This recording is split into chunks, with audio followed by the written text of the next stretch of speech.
우리 다 함께 성경 말씀 베드로전서 2장 24절에서 25절의 말씀을 함께 읽도록 하겠습니다. 베드로전서 2장 24절에서 25절.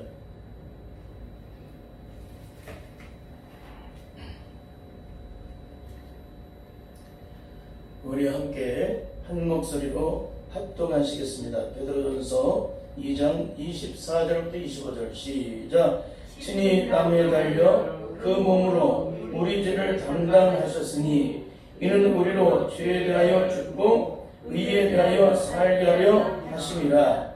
저가 채찍에 맞음으로 너희는 나음을 얻었나니 너희가 전에는 양과 같이 길을 잃었더니 이제는 너희 영혼의 목자와 감독 되신 이에게 돌아왔느니라. 아멘. 아멘. 지나간 한 주간도 힘들고 어려운 시국 속에서 우리의 믿음을 지키신 하나님께 감사를 드리고, 또 오늘 또 이렇게 힘들고 어려운 중에도 주일 예배를 통해서 영광을 드리는 우리의 사랑하는 성도들을 일일이 예수님의 이름으로 축복합니다. 오직 성령 안에서 승리를 이루는 모두가 될 수 있기를 바랍니다. 우리는 대부분 다 그런 말들을 해요. 지난 한 주간도 주님이 우리를 지켜주시고 인도하시고 보호해 주셨기 때문에 오늘 내가 여기 와 있노라고. 정말 지켜주시고 인도해 주시고 보호해 주셨을까? 우리는 그것을 조금 더 깊이 생각을 해야 돼요. 예수 그리스도 믿는 주의 자녀들은 어떤 삶을 살아야 될까? 일반 은총적인 얘기를 해서는 안 돼요. 일반 은총적인 신앙생활을 해서는 안 됩니다. 그건 두리뭉실한 신앙생활이죠. 세상 사람들도 보호를 받아요. 세상 사람들도 먹고 마시고 입어요. 그렇죠? 세상에 수많은 사람들은 문제 앞에서 고통하다가 그 문제를 해결을 받아요. 우리는 그런 일반 은총적인 얘기를 교회 안에서 그런 얘기들을 해서는 안 됩니다. 왜 그런지 아세요? 기독교는 영적인 종교이기 때문에 그래요. 근데 많은 사람들은 우리가 하나님의 은혜를 입어 여기까지 왔다는 거예요. 그럼 세상 사람들은 어떻게 온 거예요? 하나님의 은혜를 입어서 그들도 여기까지 온 거예요. 우리는 이런 것들이 마치 믿음이라고 착각을 해요. 이런 것들이 주님이 나를 보았을 때 여기까지 있다고 생각해요. 그런데 일주일 내내 삶을 한번 살펴보십시오. 과연 우리는 정말로 주님의 보호하심과 인도하심 속에 우리는 살아온 한 주간이 되었는지, 만일 그렇다면 우리는 이 땅에서 어떤 고통도 절망도 상처도 아픔도 사실 더 이상 우리의 괴로움이 돼서는 안 됩니다. 그렇잖아요. 더 이상 고통이 고통되지 말아야 되고, 더 이상 신음이 신음되지 말아야 한다는 거예요. 더 이상 한숨이 한숨 되어서는 안 된다. 세상 사람은 한숨을 쉬어도 우리는 한숨을 쉬어서 안 돼요. 세상 사람 문제 앞에 절망을 하고 낙심을 해도 우리는 낙심해서는 안 돼요. 옛날에 세상을 이미 떠나신 하용준 목사님 집회에 한번 참석을 했는데, 남대문 교회 목사님에 대한 얘기를 해요. 그 엄마의 신앙이 얼마나 위대한지를 가르쳐 주는데 그런 얘기를 해요. 6.25 때 부산으로 피난을 갔답니다. 얼마나 힘들겠어요. 다 그쪽으로 갔잖아요. 피난을 갔는데 거기서도 학교는 운영될 거 아니에요. 근데 남대문 교회 목사님이 어린 시절이니까 그 목사님이 학교에서 이렇게 기성예배를 못 내가지고 쫓겨왔대요. 근데 그 아들이 와서 뭐 수업하던 중에 얘가 학교에서 끝나고 난 다음에 와야 되는데 일찍 온 거야. 너 어떻게 왔니? 그랬더니 엄마 학교에서 선생님이 기성예배 내지 않았다고 집으로 돌려보냈어요. 쫓아냈다고 그렇게 얘기를 하는 거야. 그랬을 때 보통 엄마 같으면 승질내잖아요. 끝까지 거기서 공부하고 안 하고 뭐 하라고 퍼질러서 여기까지 오느냐고 그런 얘기 하지 않겠어요? 근데 그 어머니는 굉장히 믿음이 좋았던, 제가 벌써 20년 전에 이 얘기를 들었는데 잊지를 않아요.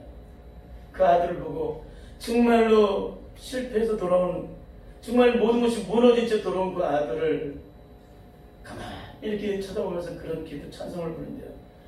주 안에 있는 나에게 딴 기준이 있으랴. 십자가 밑에 내가 내 힘을 불렀네. 그런 찬송을 불러주더래요. 내 앞길 몰고 오며도 나 주님만 따라가니.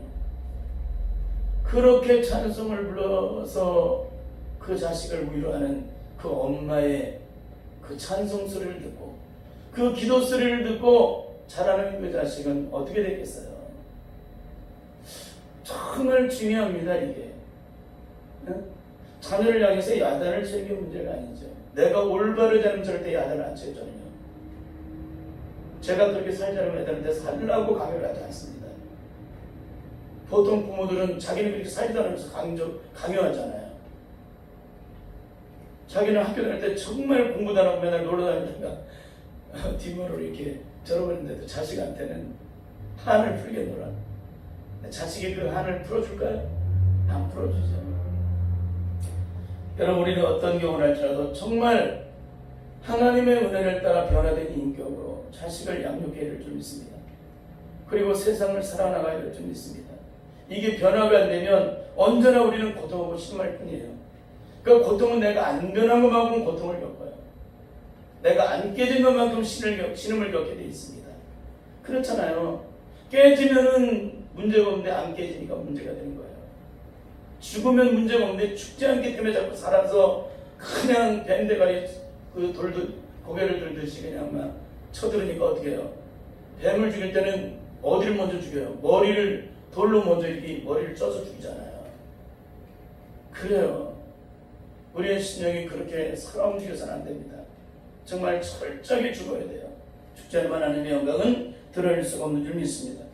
그래서 오늘 베드로전서 2장 24절부터 25절을 통해서 달래는 신앙과 달래는 신앙, 달래요. 어르고 달래요.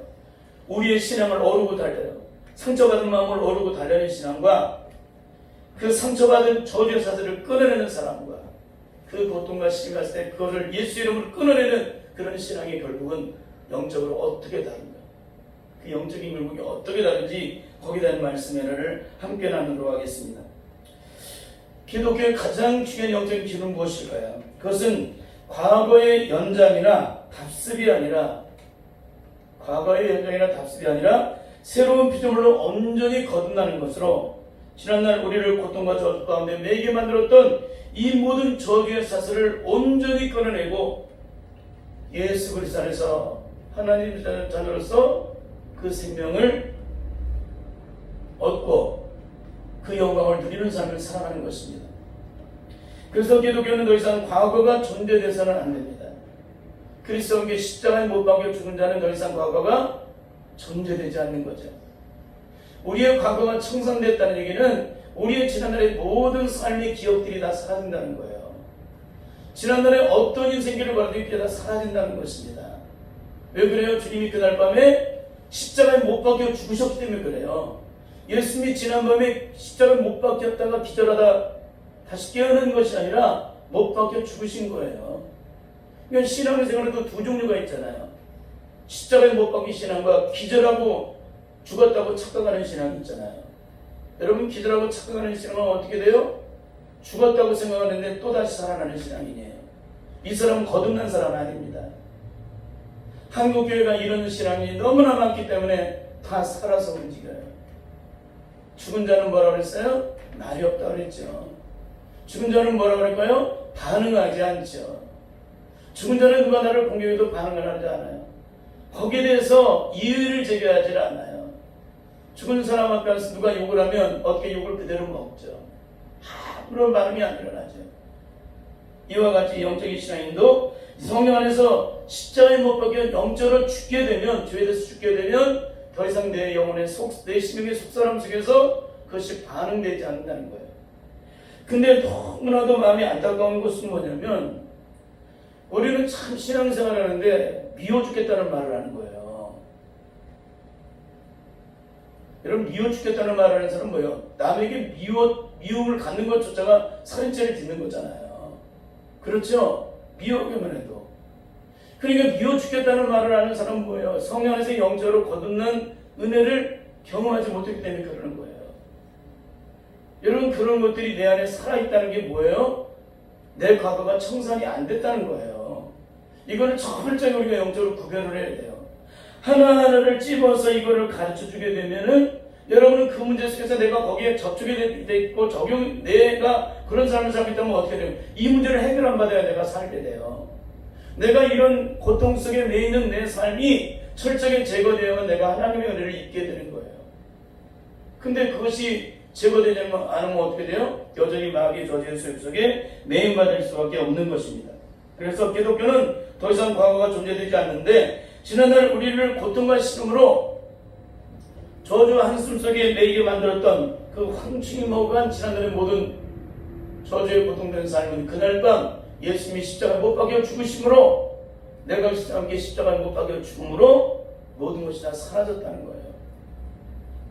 사라질 수 있기를 바랍니다. 성경 곳곳에는 그 말씀들이 증거되고 있는데 사도 바울은 고린도후서 8장 9절을 통해서 이렇게 증거하고 있습니다. 함께 읽겠습니다. 시작. 우리 주 예수 그리스도의 은혜를 너희가 알거니와 부유하신 자로서 너희를 위하여 가난하게 되심은 그의 가난함을 인하여 너희로 부유하게 하려 하심이니라. 아멘. 베드로 사도는 오늘 본문의 말씀을 통해서 이렇게 말씀하고 있습니다. 함께 읽겠습니다. 시작. 신의 나무에 달려 그 몸으로 우리 죄를 담당하셨으니 이는 우리로 뭐에 대해서 죽고 죄에 대해서 죽고 의에 대해서 살게 하려 하심이라. 저기가 채찍에 맞음으로 너희는 나음을 얻었나니 너희가 전에는 양과 같이 길을 잃었더니 이제는 너희 영혼의 목자와 감독 되신 이에게 돌아왔느니라. 아멘. 그러니까 예수님의 십자가는 뭐예요? 죄에 대해서 죽고 의에 대해서 사는 거예요. 근데 죄에 대해서는 죽었다는데 죄가 살아있어. 의에 대해서 살아야 되는데 죄악된 삶을 살아가. 여러분, 이것은 예수님의 십자가와 상관이 있는 거예요? 없는 거예요? 없는 거죠. 이론적으로는 아는데 영적으로는 삶이 이루어지지 않은 거예요. 그러면 기독교는 육적으로 이루어진 거예요? 영적으로 이루어진 거예요? 영적으로 분명한 그 십자가의 죽음이 내게 능력이 돼야 돼요. 주님과 함께 내가 영적으로 성령 안에서 죽지 않으면 하나님의 의를 드러낼 수가 없습니다. 내가 죽어야 비로소 의를 드러내는데 내가 의의 사람이 되어야 의를 드러내지. 내가 죄악된 가운데 내가 어떻게 하나님의 의를 드러내요? 많은 사람이 하나님께 영광을 받아달라고 기도를 해요. 영광을 받아달라고 찬송을 해요. 하나님이 받으세요? 아닙니다. 내가 영광된 존재가 돼서 영광을 돌릴 때 영광을 받으세요. 내가 영광된 존재가 되지 않는데 영광을 받아들이면 영광을 받지 않으세요. 왜? 내 자체가 이미 더럽고 추한 인생이기 때문에. 근데 이런 기가 막힌 얘기예요, 이거는. 근데 우리는 자꾸만 이런 더럽고 추한 하나님의 영광을 가리게 만드는 이 죄악된 저주의 마음을 철저하게 제거하고 내가 성령 안에서 온전함을 입어 그 능력 안에서 성령으로 말미암아 주님께 영광을 드리는 그런 삶을 살아가야 되는데 내가 그런 존재가 되지 않고 있음에도 불구하고 영광을 돌리면 영광을 받으신다고 착각을 한다는 거예요. 이게 얼마나 기가 막힌 얘기예요. 여러분, 이건 절대 안 되는 일을 믿습니다. 천번 만번을 예배를 드려도 천년의 갑절을 통하여서 하나님께 예배를 드려도 그 예배는 하나님께서 받지 않으십니다. 하나님께 드리는 예배는 철저한 회개를 통하여 성령으로 드려지는 거예요. 그래야 영적인 생명이 내 안에 임하시게 되는 것입니다. 결론적으로 사도 바울은 갈라디아서 5장 1절 등에서 이렇게 선언해주고 있습니다. 시작. 그리스도께서 우리로 자유케 하려고 자유를 주셨으니 그러므로 구속에 서서 다시는 종의 몽에를 매지 말라. 그래서 우리를 자유케 하시려고 자유를 주셨다는 거예요. 자유. 너 자유, 나 자유, 우리 자유. 너 자유 얻었네, 나 자유 얻었네, 우리 자유 얻었네. 찬송은 그렇게 하는데 자유가 내 안에 있어야 없어요. 그 자유는 성령 안에 누려지는 자유예요. 그 자유는 내 안에 죄악된 저주의 세력이 사라져야만 누려지는 자유입니다. 근데 우리 안에 이 저주의 세력이 사라지지 않고 어떻게 자유를 얻을 수 있어요? 그거는 위장된 자유죠. 이런 자유, 5분은 들통날 자유죠. 거짓된 자유죠. 위선된 자유죠. 이런 자유는 절대 하나님의 영광을 볼 수가 없습니다. 그러니까 우리는 구속에 서서 다시는 종의 몽에를 매지 말라라고 사도 바울은 선언해주고 있는데도 우리는 여전히 고통 가운데 있다는 것입니다. 여러분, 그런데 우리 안타까움은 뭐냐면 우리의 삶이라는 능력이 조금 더 나타나고 있지 않음에도 불구하고 우리는 구원을 받았고 과거의 죄, 현재의 죄, 미래의 죄까지 다 청소를 받았다고 안심하고 살아가고 있다는 거예요. 여러분, 정말 제 설교를 영적으로 한번 가만히 살펴보며 들어보시기를 바랍니다. 한 번 들어서는 안 돼요. 저하고 함께 교회 사역을 했던 선생님이 제가 카톡을 보내서 이 설교를 보내드리고 있는데 그분이 그런 얘기를 해요. 목사님의 설교를 듣고 무엇 교회 목사님들하고의 어떤 설교하고 많은 다른 점을 발견하고 있습니다. 제가 이 설교를 들은데 두렵고 떨리는 마음으로 이 설교를 듣고 있습니다. 제가 이 설교를 제가 듣는 것만이 아니라 제 구역식구 목장식구들에 다 이 주소를 알려줘서 이걸 듣게 한다는 거예요. 정말 제가 하는 설교가 여러분에게 생명이 된다면 이 설교를 그냥 두질 않습니다. 옆에 있는 사람이 함께 들을 수 있도록 이 주소를 보내드리죠. 이게 그만큼 중요한 거예요. 은혜는 받은 것만큼 드러나게 돼 있어요. 우리 형제 중에도 한 사람이 그런 반응을 제가 설교를 하면 마치 자신의 야곱과 같아. 그러면서 그런 얘기를 해요. 아침에 청소를 하러 나가고 차를 운전하고 하면서 그 테이프를 그 영상을 보내준 유튜브를 듣는데요. 들으면서 색임질을 하고 또 돌아올 때도 색임질을 하고 설교를 한두 번 듣는 게 아니에요. 그 설교가 내 안에 인카네이션이 되기까지 내 안에 생명이 되고 능력이 되기까지 그 말씀을 듣는 거예요. 영적인 신앙인은 그것이 내 안에 생명이 되기까지 그 설교를 해질 때까지 들어요. 그리고 몸부림을 쳐요. 육적인 신앙은 다 듣고 한 귀로 듣고 한 귀로 올려요. 그래서 성전문을 나갈 때 아무것도 기억나질 않아. 이게 육적인 신앙이, 이성적인 신앙이 배우고 공부해서 구원받았다고 하는 신앙인들은 성전문을 나갈 때 다 사라져버려요. 근데 성령으로 말미암아 거듭난 신앙은 그 말씀이 내게 생명으로 능력으로 내 마음의 신령 속에 부딪히고 그것이 내게 영적인 생명으로 능력으로 나타나기 때문에 매일 매순간은 그 말씀으로 생명을 얻고 말씀을 들으면서 내 신령 속에서 영적인 반응이 일어나게 되기 때문에 언제나 그 신령은 예배를 마치려면 신령이 온통 젖어져 있어요. 그 마음과 영혼이 젖어져 있습니다. 저는 저와 여러분의 삶이 그런 일 가운데 있을 수 있기를 바랍니다. 여러분, 예수님의 생명은 반드시 내 안의 능력으로 나타나야만 합니다. 그 생명은 우리의 삶에 그 능력을 나타내주게 되는데 로마서 8장 39절에서는 이렇게 증거해주고 있습니다. 함께 읽겠습니다. 시작. 누가 우리를 그리스도의 사랑에서 끊으리요? 환난이나 권고나 핍박이나 기근이나 적신이나 위험이나 칼이랴. 기록된 바 우리가 종일 주를 위하여 죽음을 당게 되며 도선을 양같이 예비를 받은 나이다 함과 같으니라. 그러나 이 모든 일에 우리를 사랑하시고 말미암아 우리가 넉넉히 이기느니라. 내가 확신하노니 사망이나 생명이나 천사들이나 권세자들이나 형제들이나 장례들이나 능력이나 높음이나 기쁨이나 다른 아무 피조물이라도 우리를 우리 주 그리스도 예수 안에 있는 하나님의 사랑에서 끊을 수 없으리라. 이것이 능력인 거예요. 예수 그리스도 안에서 생명을 얻는 자, 성령을 따라 살아가는 자, 그 능력 가운데 살아가는 자, 하나님의 자녀가 된 자들은 이런 놀라운 은혜를 입게 돼요. 사망이나 생명이나 죽음이나 천사들이나 권세자들이나 현재이나 장래나 능력이나 높음이나 기쁨이나 다른 아무 피조물이라도 우리를 우리 주 그리스도 예수 안에 있는 하나님의 사랑에서 끊을 수 없다는 거예요. 이게 능력인 거예요. 이런 능력의 삶을 반드시 살아가야 될 줄 믿습니다. 창세기 12장을 보면은 하나님께서 아브라함을 부르신 내용이 나와 있습니다. 부르심의 축복은 천하 만민이 아브라함을 통해서 복을 받는다는 것이죠. 그리고 아브라함의 몸을 통해 나오는 후손이 하늘의 별들보다 바다의 모래보다도 더 많을 것이라는 약속이 있었습니다. 근데 10년이 가도 그 약속은 이루어지지 않아요. 승심하고 있는 아브라함에게 하나님이 나타나셨습니다. 아브라함이 드려진 제사에 하나님께서 불로 응답하시는데 너와의 언약은 영원히 변치 않을 것이다. 내 집에 들어갔더니 누가 기다려요? 하갈이 기다리고 있습니다.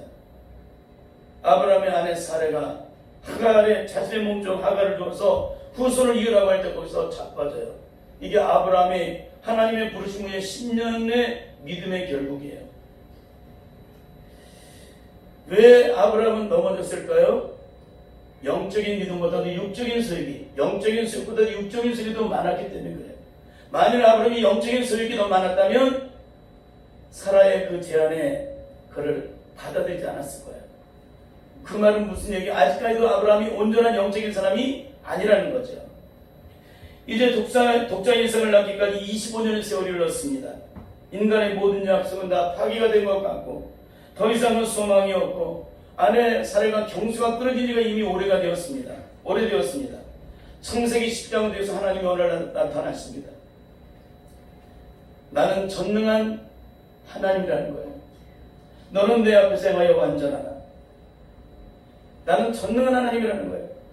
그 전능한 하나님이라는 그 음성을 아브라함이 듣고 그대로 순종하여 명년 이맘때 내게 아들이 있으라는 그 약속대로 아브라함에게 아들이 있게 됩니다.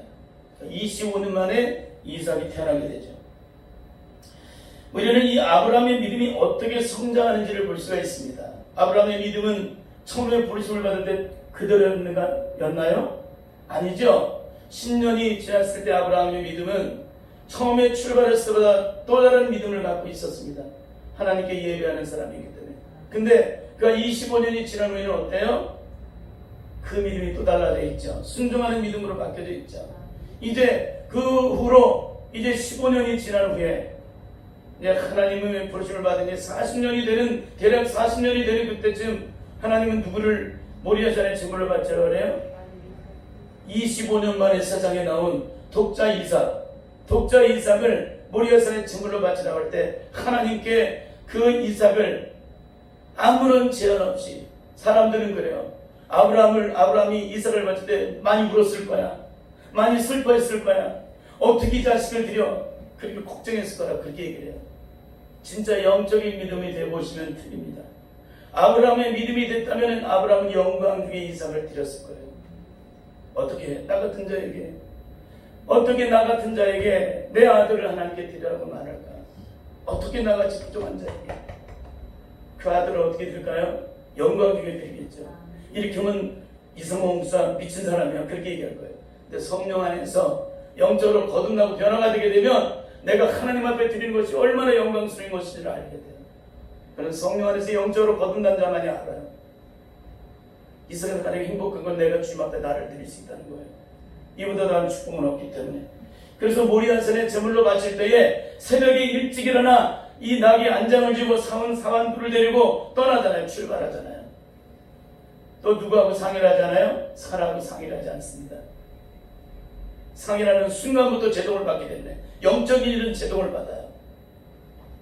그러니까 철두철미하게 그걸 비밀로 하고 가는 겁니다. 그게 얼마나 중요한 일인지 몰라요. 이제 이 40년이 지난 후에 아브라함의 믿음은 그 모리아산에서 확증이 되게 되죠. 뭐예요? 독자 이삭, 하나밖에 없는 독자 이삭보다도 하나님을 더 경외한다. 뭐예요? 하나님의 의의를 나타낸다. 아까 십자가는 뭐예요? 죄에 대해서 죽고 의에 대해서 살게 하려 하심이라. 그 말이에요. 아브라함은 어떻게 됐어요? 하나님 앞에 의의를 드러내죠. 독자 이삭보다도 하나님을 더 사랑하는 그런 기가 막힌 일이 벌어지게 되죠. 이게 능력인 것입니다. 그러니까 모든 사람들은 아브라함이 구원의 기준이 돼요. 누구든지 아브라함처럼 하나님을 바라보는 자에게 의로 영신을 받게 되고 하나님의 모든 약속의 언약은 성취가 된다. 굉장히 중요한 거죠. 이것을 볼 때 살아있는 믿음은 현상 유지라는 것이 아니라는 것입니다. 시간이 갈수록 뒤로 퇴보하는 것이 아니라는 것입니다. 예수님의 생명이 신용 속에 들어와 있는 자는 그 믿음이 날이 갈수록 그리스도의 장성한 분량일까지 끊임없이 영적으로 성장하고 또 성장하는데 때로는 넘어지고 자빠지고 쓰러져도 의인은 7번 넘어지고 8번 일어나는 그 믿음으로 하나님을 바라보고 또 바라보고 넘어졌지만 또 바라보고 성장 여만큼 왔을 때 아이가 5살 때와 7살 때와 10살 때와 15살 사이 틀리잖아요. 행동하는 것도 틀리고 대응하는 것도 틀리고 그걸 이뤄나가는 것도 틀리듯이 그렇게 넘어지고 쓰러지면서 일어나서 성장하듯이 그렇게 믿음도 그렇게 성장이 되는 거예요. 영적으로. 응? 그런데 오늘날 성도들은 이론적으로 너무나 많은 걸 알아. 예수님에 대해서 성령님에 대해서 하나님에 대해서 모르는 게 없어요. 근데 문제는 뭡니까?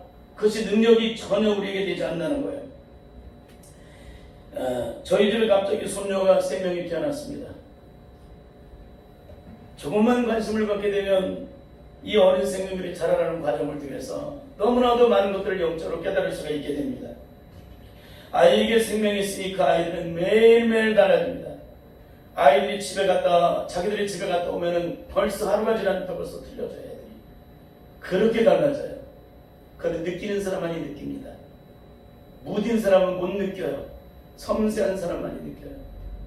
무슨 얘기인지 아시겠죠? 신앙은 섬세한 거예요. 죄에 대해서 섬세한 거예요. 어떤 것도 용납해서는 안 되기 때문에. 그래서 뭐냐면 매일매일 하루가 다르게 되는데 손과 발에 힘이 들어가기 시작으로 지난 금요일에는 이제 뒤집기를 시작을 했습니다. 뒤집기를 시작했어요. 그 아이는 4개월 전과 전 아이하고 똑같은 아이인데 4개월 전에 그 아이가 아니에요. 이제 이 아이는 끊임없이 자라나게 될 것입니다. 처음에 태어났을 때는 울기만 하던 아이가 얼굴을 보면서 웃기도 합니다. 소리를 지르기도 합니다. 옹알이를 합니다. 이렇게 모든 것이 달라지고 있어요. 이 아이는 이제 1년이 지나고 이제 10년이 지나고 20년이 지나면 또 다른 사람으로 바뀔 거예요. 끊임없이 세상의 쇠파의 물결 속에서 이 아이는 고난과 시험과 여러 가지 문제 속에 부딪히면서도 이 아이는 자라나고 또 자라나서 여기는 저와 여러분처럼 자라게 될 거예요. 여러분, 그렇다면 영적인 세계는 어떨까요? 영적인 세계는 현상유지라고 그랬습니까? 아니겠죠? 매일매일 순간마다 자라나는 거예요. 그리스도의 말씀을 따라 성령의 능력으로 그 안에서 내가 매 순간마다 영적으로 깨닫게 되고 영적으로 그것을 통해서 기도하고 간구함으로 영적으로 매일매일 순간마다 자라나게 돼 있어요. 어디까지? 그리스도의 장성한 분리에기까지. 만일 여러분이 이런 과정 속에서 영적으로 성장되지 않고 예수 믿을 때와 그 믿음의 상태가 우리의 신령 상태가 똑같다든지 아니면 그때보다 우리의 신령이 더 황폐해지고 피폐해졌다면 이 사람은 영적으로 생명을 얻은 자가 아닙니다. 저는 오늘 이 말씀을 이제 마치도록 하겠습니다. 여러분, 우리의 신앙은 절대적으로 과거에 머물러 있어서는 안 됩니다. 만약에 과거에 머물러 있고 그 믿음이 세월이 가고 시간이 가도 조금 더 영적인 진보를 성령 안에서 영적으로 이루지 못하고 있다면 이 사람은 영적인 사람이 아닙니다. 다른 말로 예수님의 생명이 내 안에 잉태되지 않았다는 거예요. 우리 안에 예수님의 생명이 잉태되면 어린아이처럼 자라나게 되어 있습니다.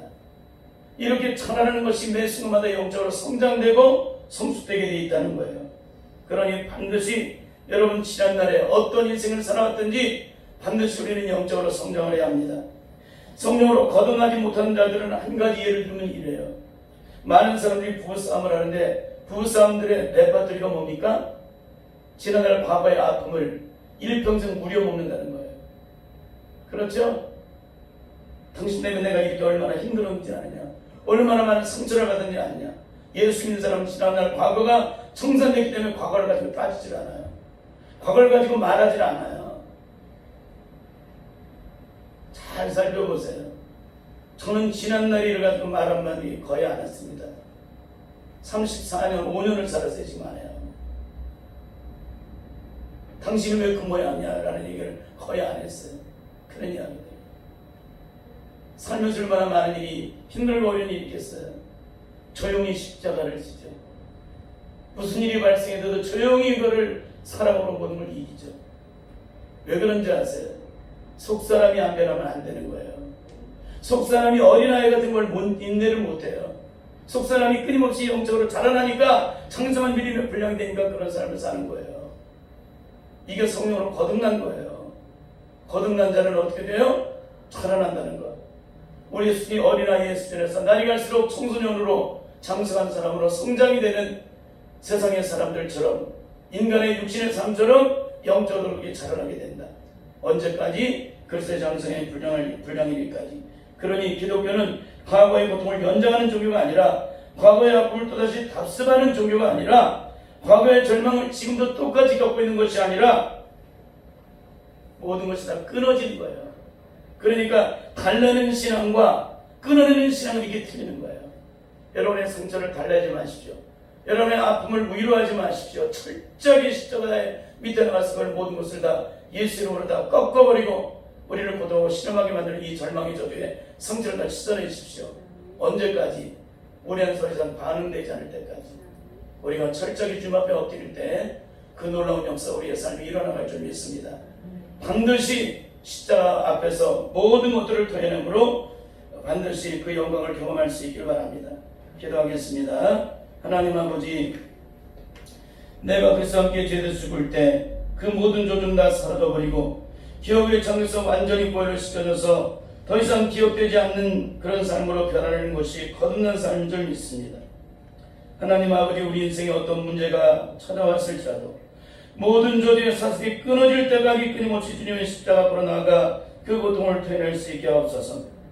그 고통에 대해서 나를 주장하지 못할 때까지 철저히 주 앞에 발버둥치고 몸부림치고 주님 앞에 이렇게 부르짖어 기도할 때 우리가 부르짖어 기도하는 것만큼 발버둥치는 것만큼 몸부림치는 것만큼 주님께서는 우리를 능력으로 끌어안으시고 회복시켜주시고 모든 조직의 사슬을 끊어주셔서 우리랑 주 안에서 승리하며 영광을 드리게 하실 줄 믿습니다. 이 축복이 우리의 모든 삶의 능력으로 나타나게 하옵소서. 예수님의 이름으로 기도드리옵나이다. 아멘.